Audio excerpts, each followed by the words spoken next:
Le peuple des algues. Partons à la découverte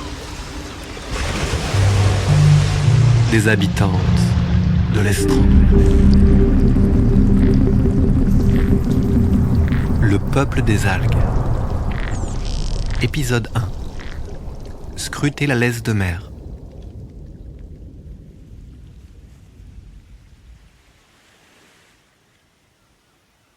L'Estran, aussi appelée zone de balancement des marées, définit la partie du littoral alternativement couverte et découverte par la mer.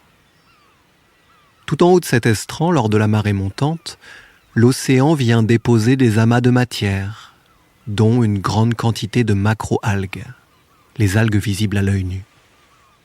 Cette accumulation que l'on nomme laisse de mer est une forme tracée par le mouvement des vagues. À la station marine de Concarneau, Pauline Poisson, chargée d'études scientifiques pour le programme Plage Vivante du Muséum national d'histoire naturelle, étudie cette fameuse laisse de mer.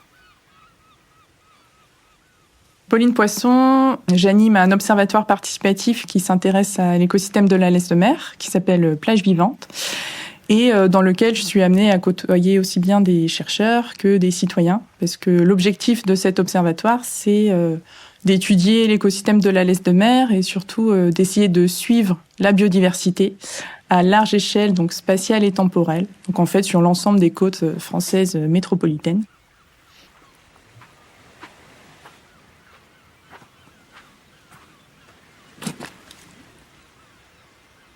La laisse de mer, comme son nom l'indique, c'est ce qui est laissé par la mer.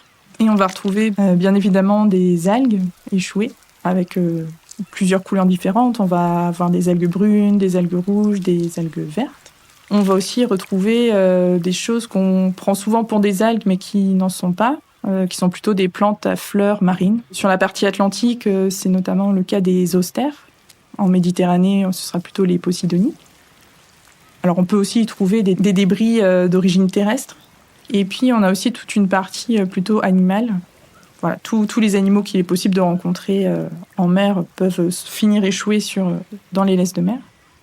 On peut aussi les retrouver sous forme de pontes. Il n'est pas rare d'observer des capsules d'œufs de raie par exemple, ou des pontes de bulots. Enfin, il y a pas mal de diversité aussi. Et puis on va avoir une partie qu'on aime un petit peu moins. Mais voilà, les déchets liés aux activités humaines qu'on retrouve aussi dans cette laisse de mer et qui peut-être leur confère aussi une image un peu négative auprès du public parce que tout ça est mélangé, mais il y a des choses qui sont naturelles et des choses qui sont liées plutôt aux activités humaines.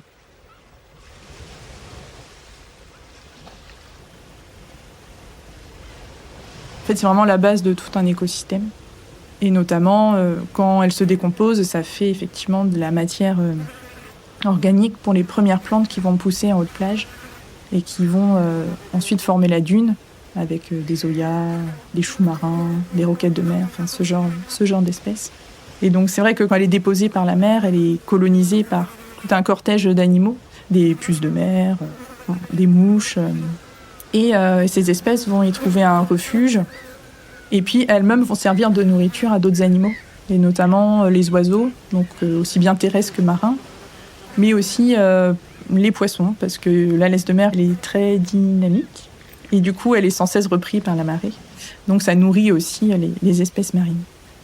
Un dernier rôle qu'on peut lui attribuer, c'est aussi de favoriser la nidification de certains oiseaux.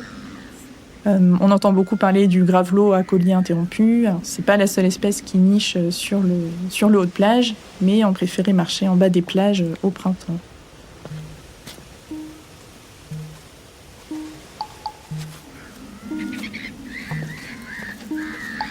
Un jour, j'allais faire une prospection sur une plage et j'ai fait 1 ou 2 pas en haut de plage et là, j'ai vu un oiseau partir en faisant plein de bruit et en faisant semblant d'avoir l'aile cassée.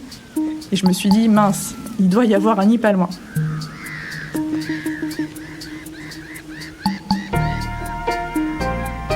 En fait, c'est une tactique de cet oiseau. Il donne tout pour qu'on le suive et qu'on s'éloigne du nid.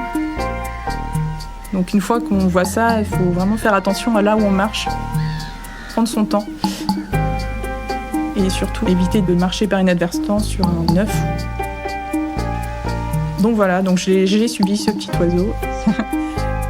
Je suis arrivée en bas de ma laisse de mer et il est remonté discrètement.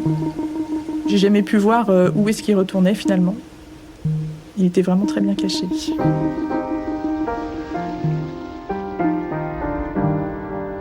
De par sa position tout en haut de l'estran et sa richesse en matière organique, la laisse de mer est un élément singulier du littoral. Une zone de transition écologique entre deux écosystèmes. Ce dialogue unissant la mer et la terre, formé par le mouvement des vagues, présente une diversité surprenante. Des organismes appartenant à la mer, à la terre, et d'autres spécifiques de cette lisière cohabitent. Les algues, végétaux marins qui la composent, s'y décomposent et deviennent fertilisants pour le développement des végétaux terrestres. Le cycle de la matière entraînant la naissance de la dune.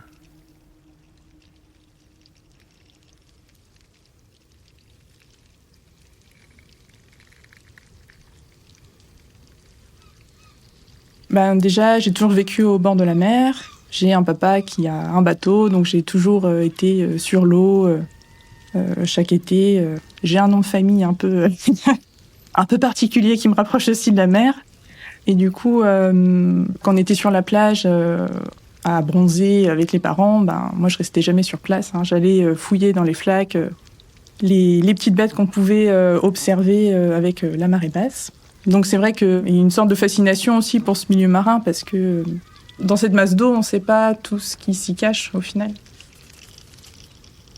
Surtout sur la thématique des algues, je pense. Là, je me rends bien compte que effectivement, on a beau avoir des centaines d'espèces d'algues sous notre nez, quand je demande à une personne de me citer le nom d'une algue, il y a des personnes qui n'en sont pas capables. Juste une espèce, c'est déjà compliqué. Du coup, Plage Vivante, c'est un programme qui a été initié en 2017 avec l'idée de proposer un protocole pour étudier ces algues échouées, en se disant que ce qui est échoué sur la plage, c'est probablement le reflet de ce qu'il y a sous l'eau.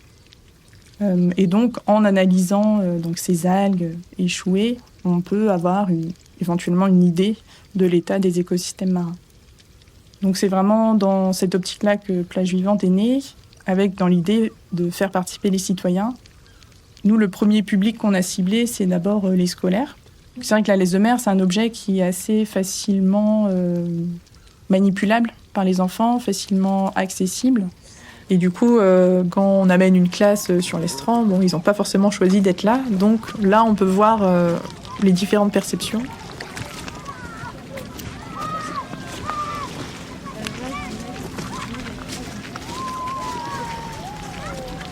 Et effectivement, on va avoir des personnes qui trouvent ça génial, des personnes qui sont complètement dégoûtées, et puis des personnes entre les deux.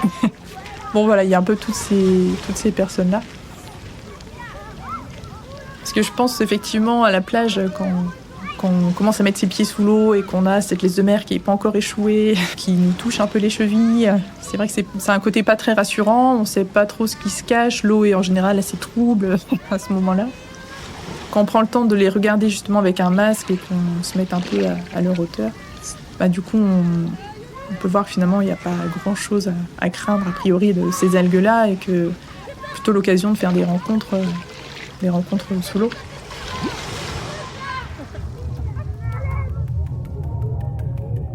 C'est vrai qu'à observer, c'est une caresse et puis ça peut aussi être une danse sous l'eau. Les pieds nus sur le sable, en bord de mer, il peut être effrayant de partir à l'assaut des rochers. Que peut-il bien se cacher dans ces flaques, dans l'anfractuosité de ces roches ou sous ces monticules d'algues ? Voici ce que nous soufflent nos méninges. Pourtant, par un renversement de perspective, il est propice de se demander l'effet que provoque l'arrivée de 2 grands pieds humains dans une flaque. Suivi du retournement brutal du rocher qui se trouvait à demi immergé dans cette flaque. Les organismes vivant sur la face inférieure de ce rocher, dont des algues, se retrouvent alors à l'air libre. Et ceux vivant sur la face inférieure, dans l'eau. C'est comme si l'on retournait une île entière, peuplée d'humains, d'un simple geste de la main. Chaque action que l'on engage en tant qu'espèce engendre des cascades de réactions chez les organismes présents. Ainsi, il convient de remettre le rocher dans sa position initiale.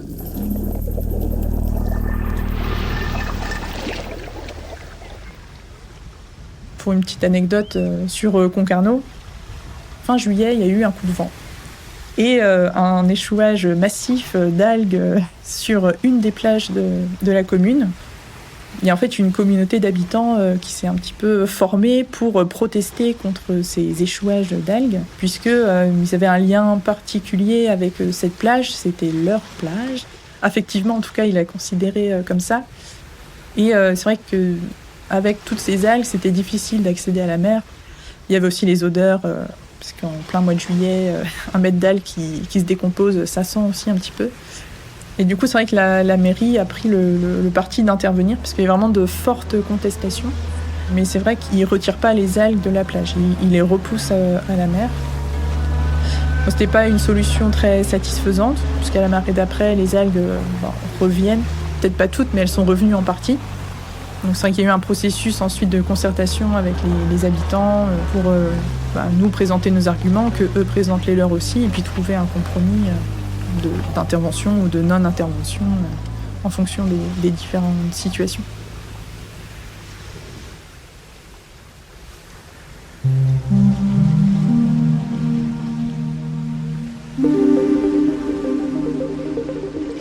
La laisse de mer, il y a beaucoup de gens qui pensent que c'est un déchet un peu inutile sur les plages. Moi, j'y vois vraiment une biodiversité incroyable et puis un regard sur l'océan dont on ne peut pas facilement avoir accès. Et du coup, c'est effectivement dommage de ne pas s'émerveiller autant que moi sur ces algues putréfiées.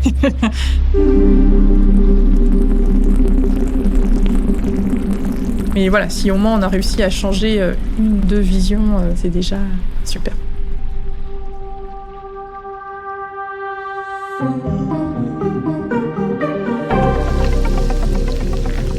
Le peuple des algues est une création originale du collectif Serre. Ce projet a reçu le soutien financier de l'Office français de la biodiversité et du parc naturel marin de l'estuaire de la Gironde et de la mer des Pertuis. Nous tenons à remercier chaleureusement Pauline Poisson, la station marine de Concarneau, ainsi que le Muséum national d'histoire naturelle. S'il vous a plu, n'hésitez pas à partager ce podcast. Et rendez-vous pour l'épisode 2, Courir la Banche avec Tanguy Gauvin.